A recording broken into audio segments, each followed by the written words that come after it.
तो जो दुश्मन थे बहुजन समाज के, उन्होंने जातियां बोध गया जो बौद्धों की भूमि है, लेकिन आज ब्राह्मणों का कब्जा है। उसकी जो मैनेजमेंट कमेटी है उसमें 50% ब्राह्मण बैठे हुए हैं, लेकिन मनुवादी देश पर कब्जा किए हैं।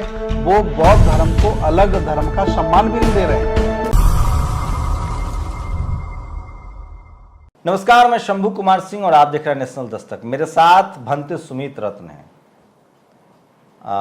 इस देश में बीजेपी और आरएसएस में देखेंगे तो दर्जनों साधु समाज के लोग जो उनके धर्म गुरु हैं वो राजनीति को प्रभावित कर रहे हैं।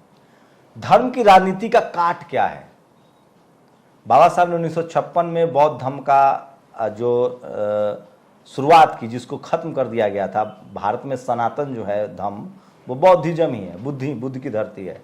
बीच में उसको खत्म किया गया। 1956 में बाबा साहब ने उसको फिर पुनर्जीवित किया, लेकिन राजनीतिक रूप से वो धर्म हाशिए पर रहा। भंते सुमित रत्न उन कुछ बुद्धिस्टों में से हैं, उन धर्म गुरु हैं जो लगातार राजनीतिक हस्तक्षेप कर रहे हैं। सवाल है कि क्या SC ST OBC माइनॉरिटी के लोग जो हैं वो राजनीति नहीं समझ पा रहे हैं, और धर्म जिसको बीजेपी RSS हिंदू धर्म कहती है, जिसको हम और आप जैसे लोग ब्राह्मण धर्म कहते हैं, जो इस देश में जो मनुस्मृति की व्यवस्था है उसको लागू करना चाहते हैं, उसकी काट क्या है? भंते जी, क्या लगता है? आप लोग एकदम हाशिए पर चले गए। बुद्धमय भारत था, भारत की पहचान बुद्ध से है। आज प्रधानमंत्री ने एक लाइन नहीं बोला धर्म पर, एक लाइन नहीं बोला बेरोजगारी पर। कैसे देखते हैं आप? देखिए, जो बहुजन समाज है, जो अलग अलग जातियों में बटा है, हालांकि जिन्होंने बांटा था उनका मकसद था कि इन्हें लूटा जाए और इन्हें हराया जाए। मकसद है बांट करके। तो जो दुश्मन थे बहुजन समाज के, उन्होंने जातियां बनाई, लेकिन जो जातियों में पीड़ित हैं, जातिवाद से दुखी हैं, कहीं ना कहीं सताए गए हैं, वो जब सक्षम हो जाते हैं, जब मजबूत हो जाते हैं, तो वही जातिवाद जो सामंतियों में पाया जाता है, ब्राह्मणों में पाया जाता है, या अन्य शासक जातियों में पाया जाता है, वो SC OBC के जातियों में देखने को मिलता है। जिस व्यवस्था से वो पतित किए गए, दबाए गए, सताए गए, उसका अंश अपने अंदर लेकर के ढो रहे हैं लोग। जबकि बाबा साहब चाहते थे कि जाति विहीन समाज बने। आज दिन तक SC OBC माइनॉरिटी के लोगों ने समाज नहीं बनाया, न बहुजन समाज बनाया, न बौद्ध समाज बनाया। हिंदुओं ने हिंदू समाज बना लिया है, और वो हिंदू समाज इतना प्रभावी बन गया है कि वो हमारे लोगों को जो दबाए गए, सताए गए, उनको भी प्रभावित करता है।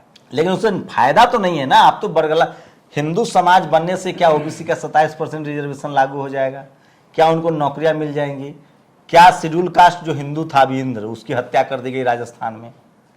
तो आप तो हिंदू सिर्फ वोट के लिए हैं। जी, ये बात हम SC OBC के लोगों को समझाते हैं कि हिंदू आपसे कह करके आपको लूटा जाता है, आपको ठगा जाता है, आपको हालांकि कुछ मिलता नहीं है।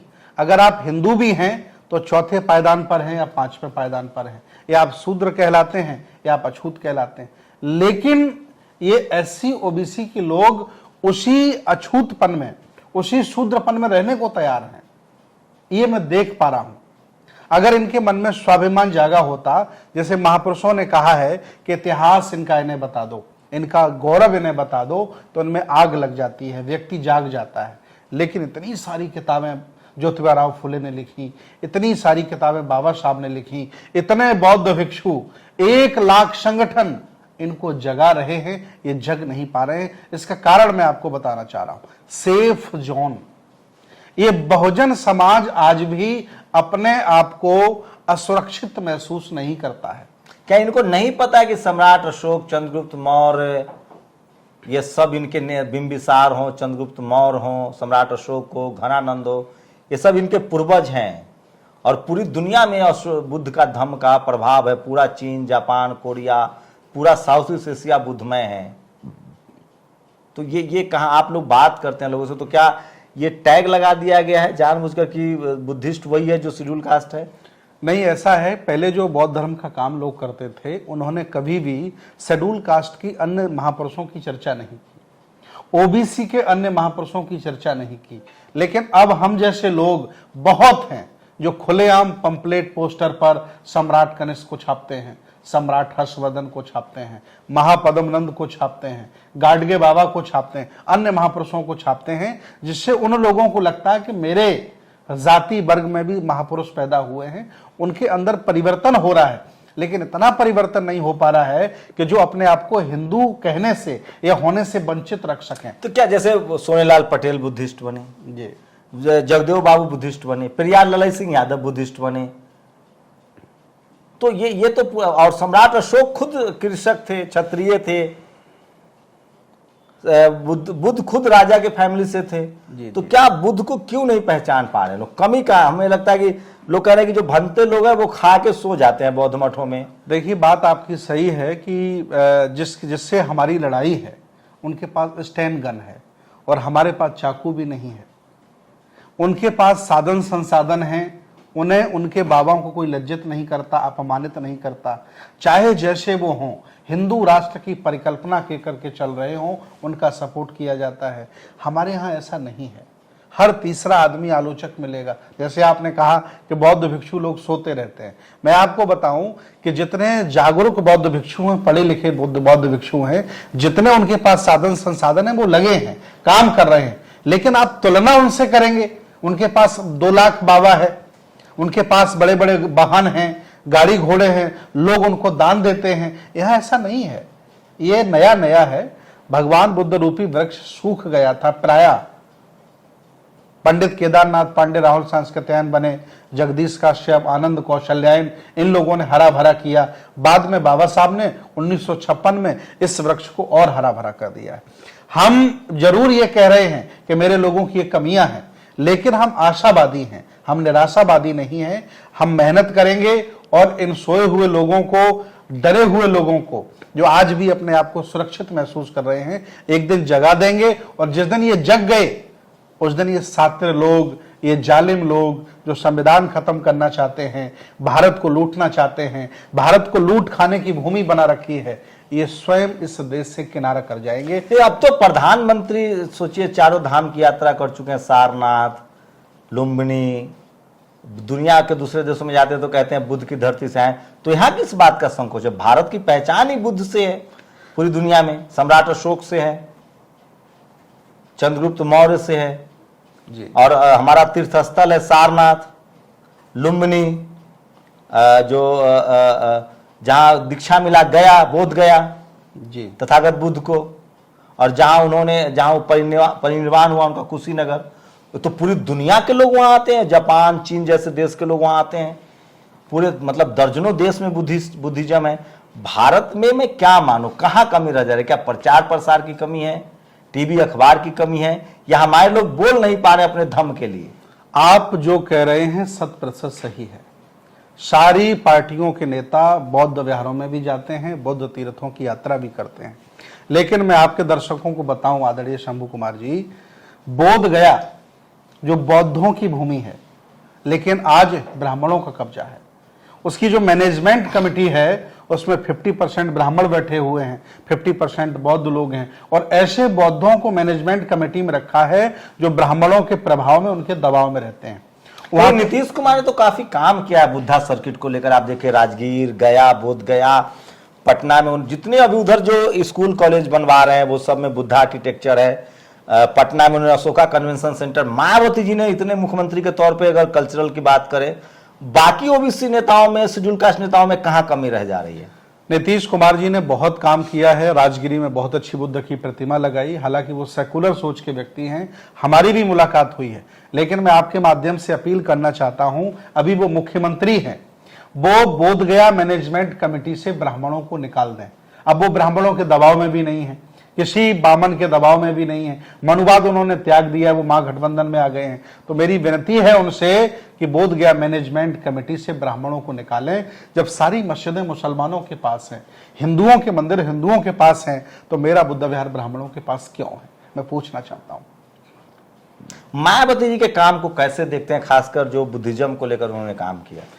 स्वतंत्र भारत में जब से उत्तर प्रदेश बना है, जितने भी स्टेट भारत में हैं, मुख्यमंत्री के तौर पर आदरणीय बहन कुमारी मायावती जी ने भगवान बुद्ध के लिए, बहुजन महानायकों के लिए जितना काम किया है इतना किसी मुख्यमंत्री ने नहीं किया है। इससे मुझे कहने में कोई तकलीफ नहीं है। जो काम करेगा काम दिखता है, और उन्होंने हमारी संस्कृति के लिए किया है। अन्य जो मुख्यमंत्री हैं, चाहे वो शेड्यूल कास्ट बिलोंग करते हों, अनुसूचित जनजाति बिलोंग करते हों, या आधी आबादी ओबीसी के हों, उनसे भी हम अपेक्षा करते हैं कि ये भारत बुद्ध की धरती है। ये बुद्ध ने एससी ओबीसी जिन्हें आज कहा जाता है, ये सब पुराने राजे महाराजे रहे हैं। ऐसी कोई जाति उठा के देख लीजिए जिसके राजा नहीं रहे हैं। सब लोगों ने शासन किया। क्यों? क्योंकि बुद्ध का जो समता मूलक समाज की स्थापना का जो एक सिस्टम था, उसके माध्यम से सब लोगों को शासन करने का मौका मिला। वहां ऊंच नीच और छुआछूत का भाव नहीं है।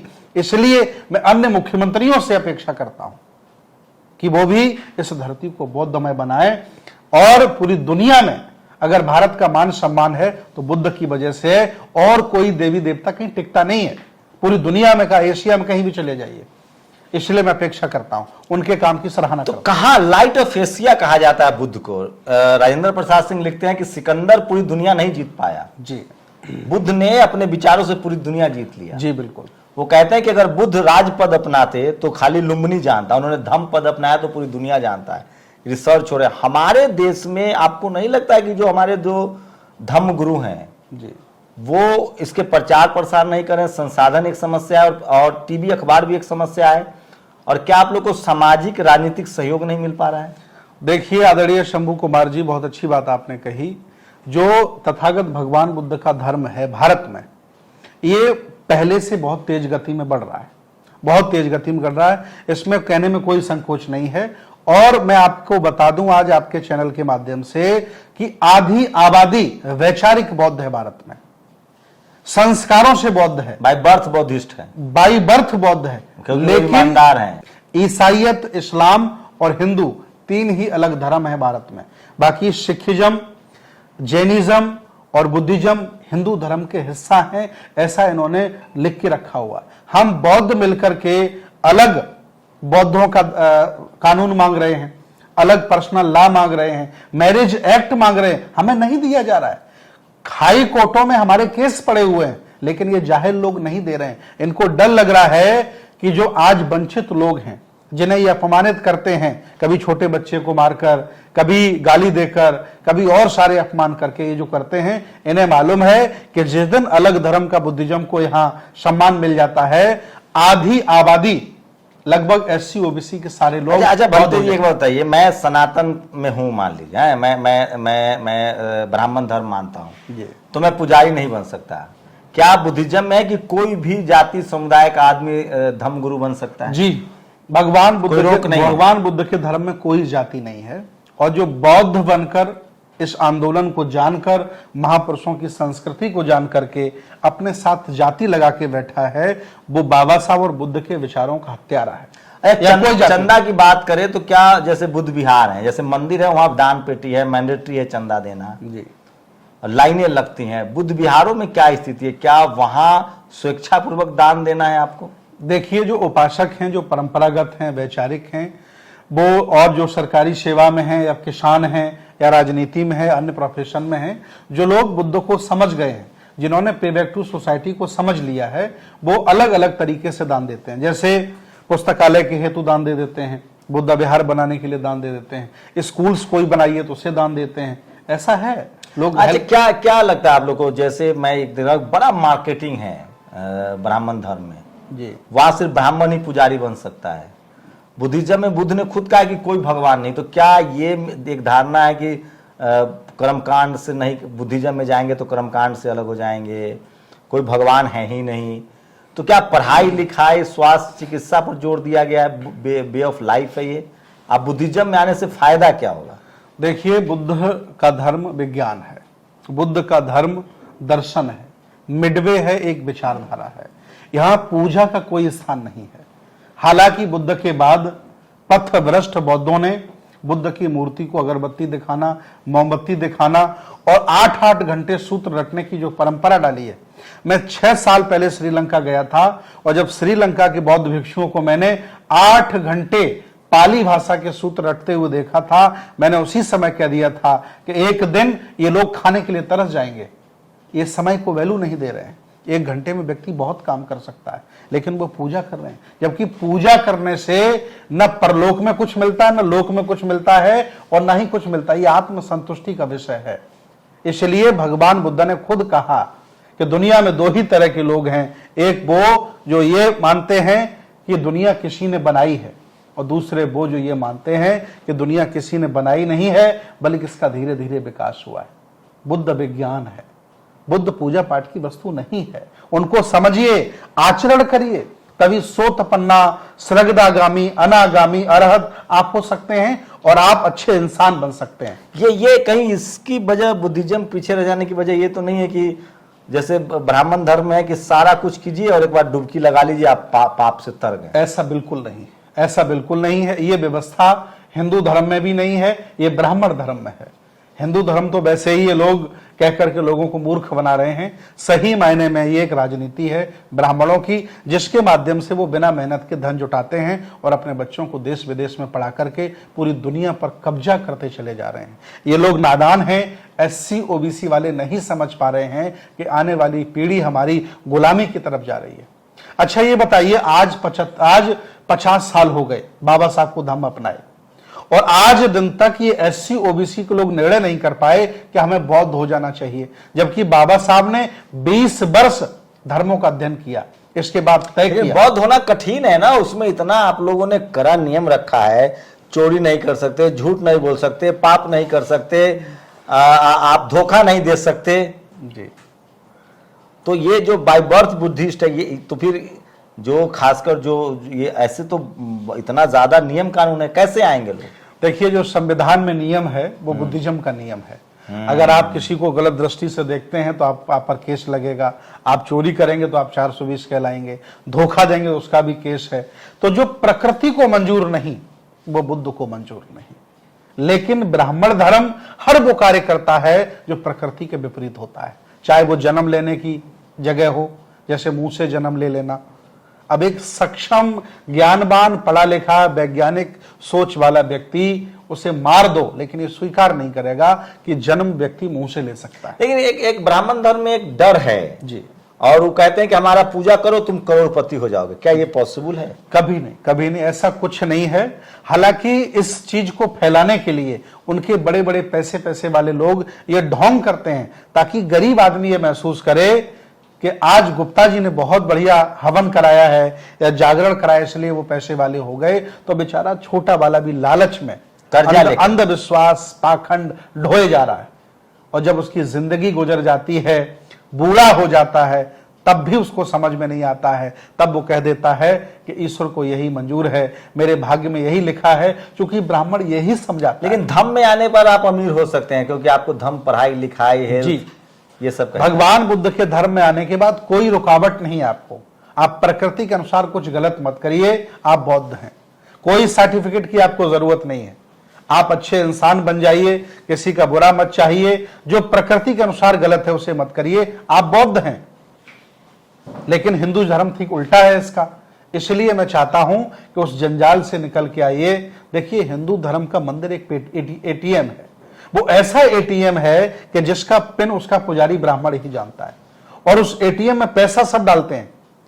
अब ऐसा ATM रखने से SC OBC लेकिन लोग तो कह रहे हैं कि वहां स्वर्ग मिलेगा, ऊपर का भी रिजर्वेशन होता है, आपके पूर्वजों को भी सम्मान, जो आप यहाँ चढ़ाइएगा वहां पूर्वजों के पास जाएगा।